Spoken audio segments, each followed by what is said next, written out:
again, and welcome to Austin's American Flyer YouTube page. As always, it is great to have you. Thanks for taking a moment out of your busy schedule to stop by. I have today for us a little bit of a progress on the rebuilding of the infamous Searchlight car. Certainly nothing unique in terms of scarcity. A lot of flyer sets had those. There are a lot of them around. They were made for many, many years. There are some varieties to them, but I had one in particular that came from a auction, and it, along with the other cars, were in just pretty bad shape. In fact, the bracket that held the Searchlight was broken, and was able to get a replacement from Portline Hobbies, and not a high priority to fix, but anyhow, ended up on the workbench recently and decided to go ahead and finish it up. When I brought it over to the layout to make sure everything was working correctly, I suddenly realized I have a lot of flat cars, and so that got me thinking more about flat cars. And I looked in Doyle's book and realized that despite all the flat cars I have,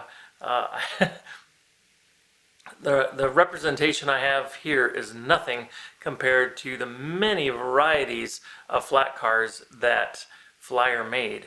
But it did get me thinking, and so I thought, hey, let's take a little bit of time and look at a few examples of American Flyer flat cars.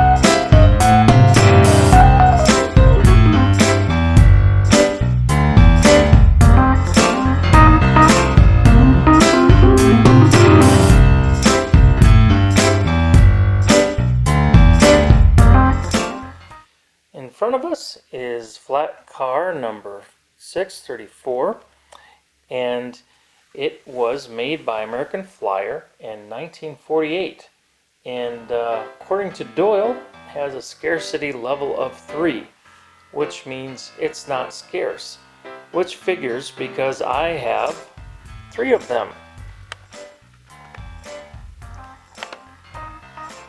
And this is the only one that I have restored. You can tell it's a little bit cleaner, a little bit shinier, so it has that claim to fame.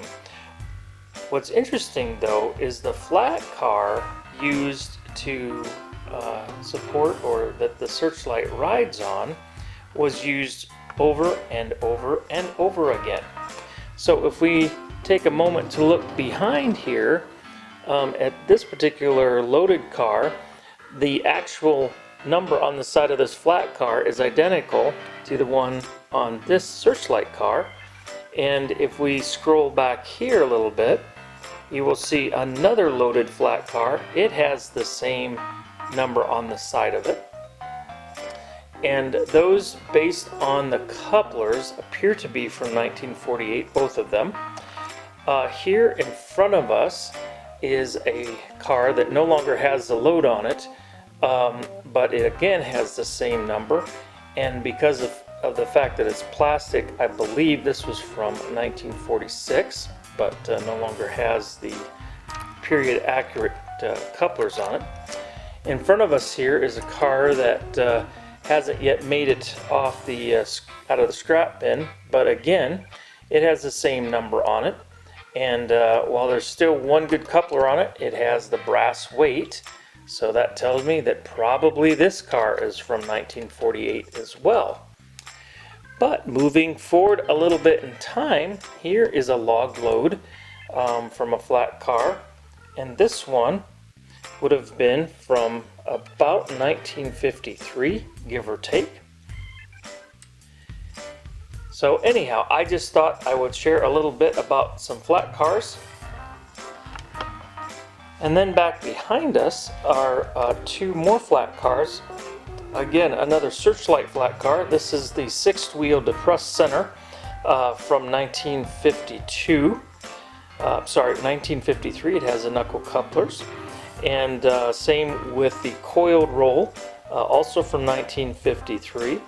And if you recently watched a video that I posted on an entire flyer set that I picked up from a gentleman called a Pacemaker, these two flat cars, the press center flat cars, as well as this black log flat car, all came from that set.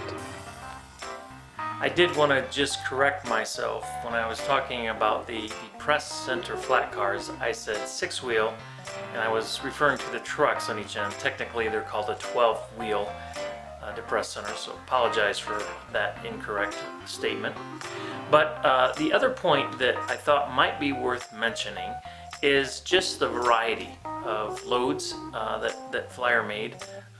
Again, I mentioned there's just a few represented here, but there were so many different loads, from piggyback trailers to steel, and lots of variety of the simple ones that I have here in front of us, different colors, and different, the flat cars are different colors, the Searchlights different colors, and when you got later on to the cars that had the generator on them, those came in different colors, and all of that impacts the variety and the collectability of Flyer products. It also highlights something that in the heyday of railroads, when we looked to them as a country to really take care of all of our transportation needs, they had to be ready to haul whatever it was we needed them to haul. And so flat cars were a pretty well used general purpose kind of thing, and you just don't see them used nearly as frequently as we used to, just because with tractor trailers, with a good highway system, a lot of that freight is now carried other ways. So it's interesting that we have Flyer with all of its flat car variety, but it really points back to a yesteryear when railroads were more of a central point of the transportation network in building this country into the great nation that it is. Well, as always, thanks again for stopping by. I hope this has been a bit informational, a bit fun, and keeps you excited about American Flyer. Great hobby, and one that I hope you're able to find ways to share with others. As always, take care and stop back again soon.